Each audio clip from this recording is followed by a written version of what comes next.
Chegando lá no finalzinho da vida, de volta um pouco atrás. Você já está seguindo comigo.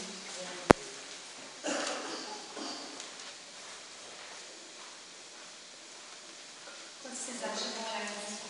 Pai querido, maravilhoso, Senhor Jesus. Abençoa, Senhor Jesus, essa palavra, Senhor. Que ela venha, Senhor Jesus, edificar, Senhor Jesus, o coração. Que ela abençoa, Senhor, os ouvidos de quem vai receber, Senhor. Abençoa meus lábios, Senhor, e transmitir a tua santa palavra, Senhor.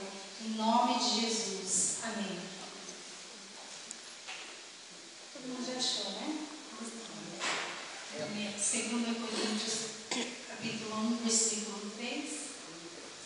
Bendito seja Deus Pai de nosso Senhor Jesus Cristo, o Pai das misericórdias e Deus de toda consolação, que nos consola em toda a nossa tribulação, para que também possamos consolar os que estiverem em alguma tribulação, com consolação, com que nós possamos ser consolados, como somos consolados de Deus.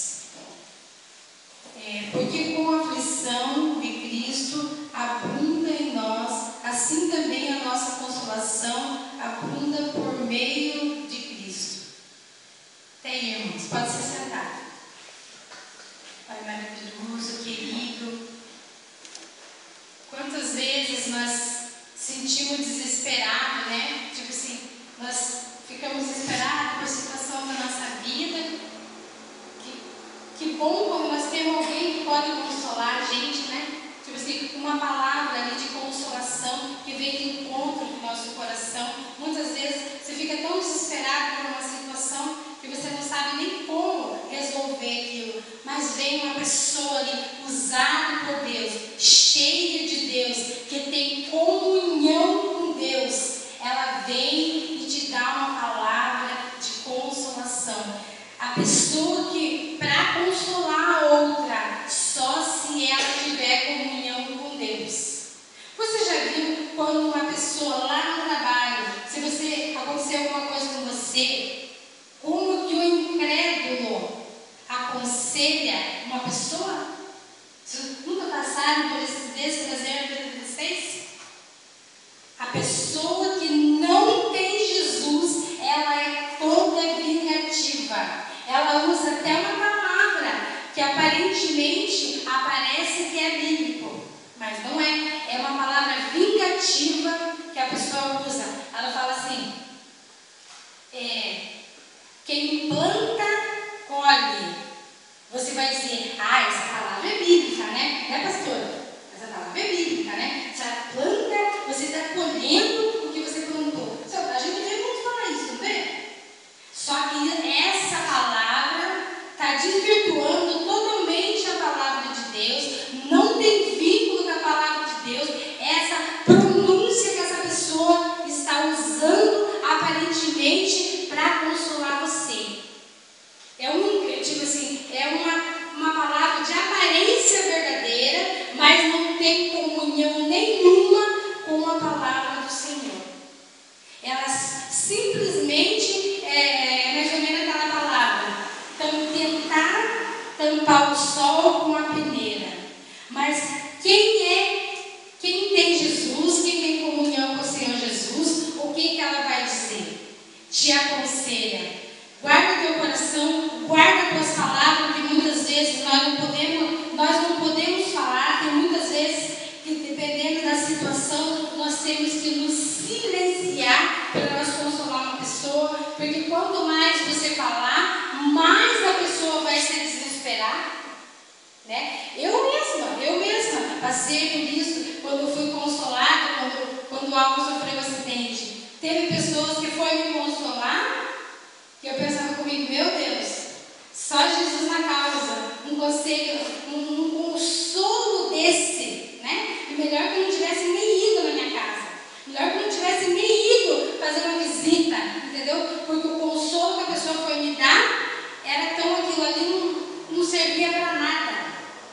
Mas nós que somos nascidos do Senhor, que temos comunhão com o Senhor, porque você pode muito bem aconselhar uma pessoa, você pode ir no hospital visitar uma pessoa que está lá enferma, você tem uma palavra para dar para ela, porque você tem comunhão com o Senhor.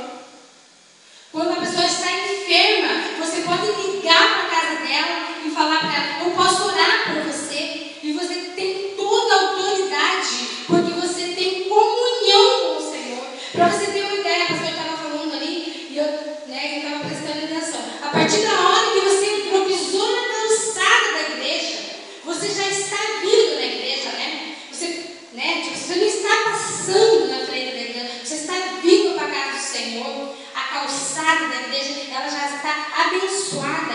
Deus já está recebendo você aqui. Aqui é um lugar santo, é um lugar que você fala com Deus, é onde você coloca, onde se abre o teu coração. Ou tem alguém que não abre o coração para Deus quando entra aqui? E está perdendo tempo, porque aqui é o lugar de se falar com Deus e ter comunhão com o Senhor.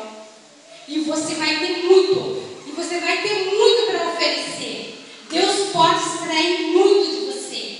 Aonde você for, você é a própria bênção. Aonde você pisar os teus pés, você vai abençoar. E as pessoas aí de fora, elas contam com a bênção da gente. Hoje de manhã, a Bíblia recebeu uma mensagem assim. Na verdade, ela recebeu Isaías 40, versículo 30, acho que é 30. Daí ela falou assim: engraçado esse negócio aqui, né, Marli? Eu recebi essa mensagem. Daí eu falei para ela: eu gosto dessa mensagem. Da primeira ela falou assim: se dizer, né? Daí eu falei para ela: eu fiz um estudo sobre a águia, o que é a águia, por que Deus usa a águia ali, né? Eu comecei a explicar para ela ali da história da vida da águia. Daí ela falou assim: nossa, que interessante. Pois eu criei uma Bíblia na minha casa. Hoje eu vou chegar e vou ler essa história. Eu falei: não está escrito assim, eu não estou te explicando, porque eu fiz um estudo para me saber o significado daquele versículo ali, 2 Isaías 40, 31. E daí eu comecei a explicar e ela achou interessante. Você vê como Deus usa qualquer coisa para você ter motivo de falar de Jesus?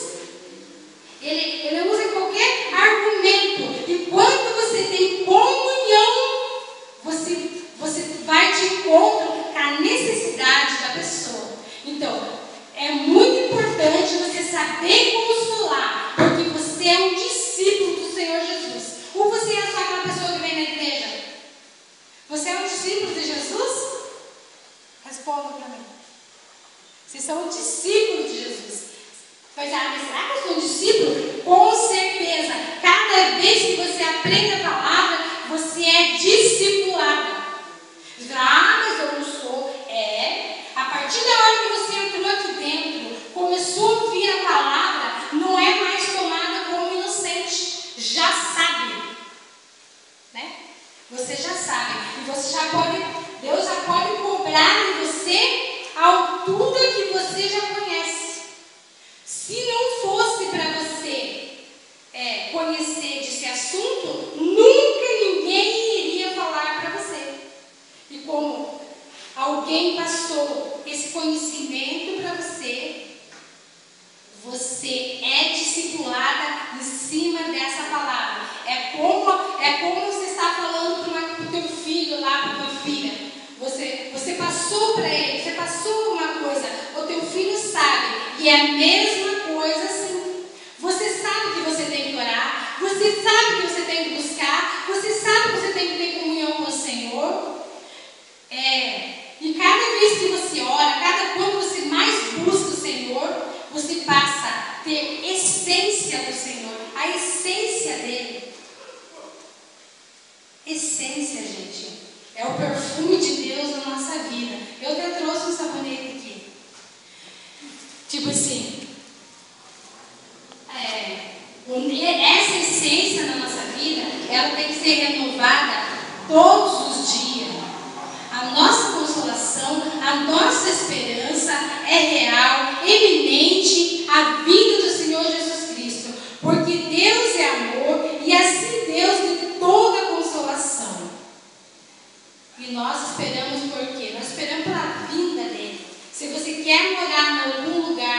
chamado céu tem que ter comunhão com o Senhor Jesus e com os irmãos também.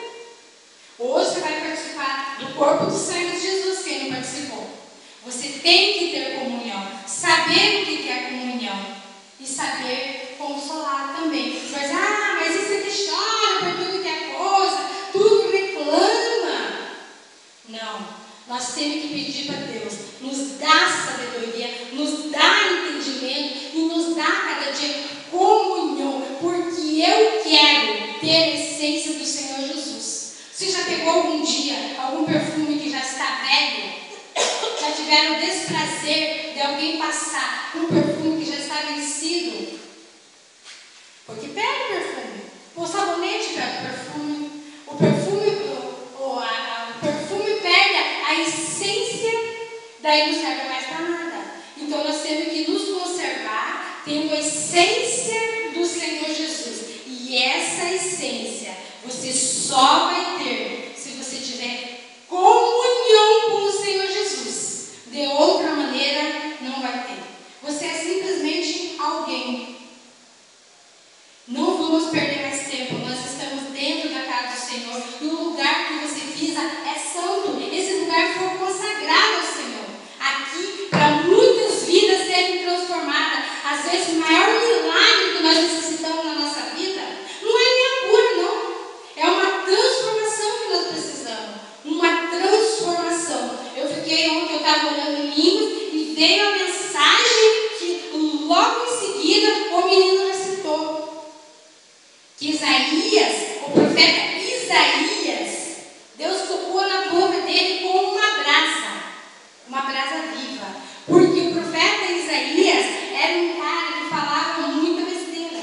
Era um cara que falava nada que se aproveitasse. Se você se aprofundar na história, você vai entender.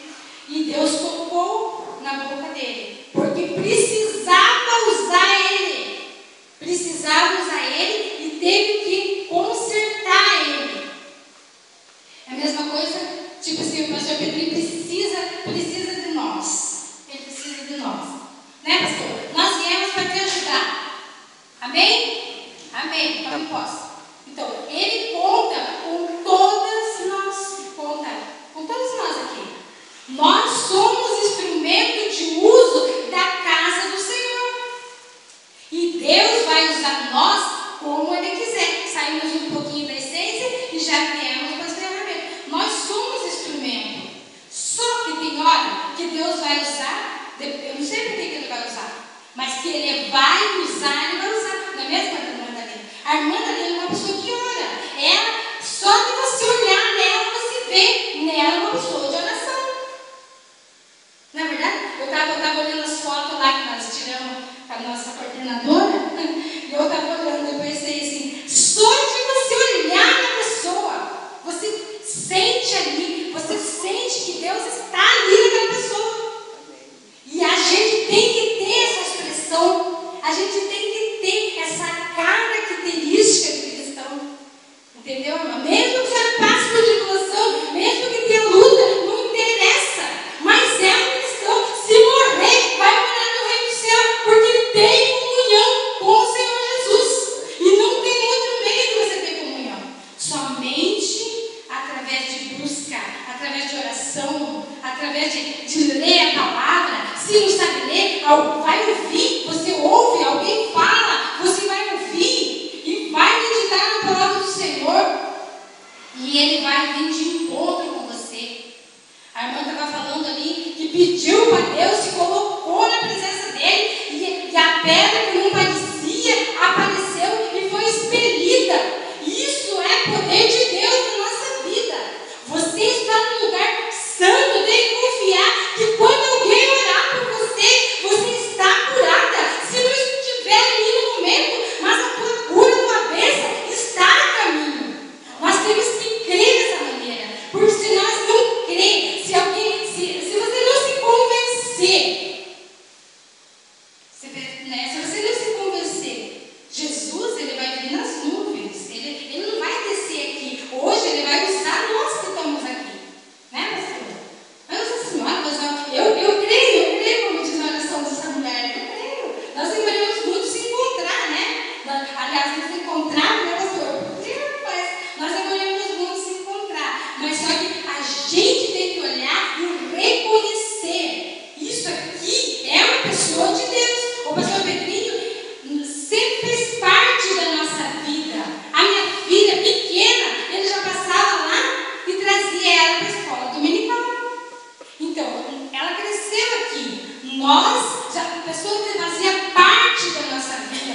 sempre foi respeitado.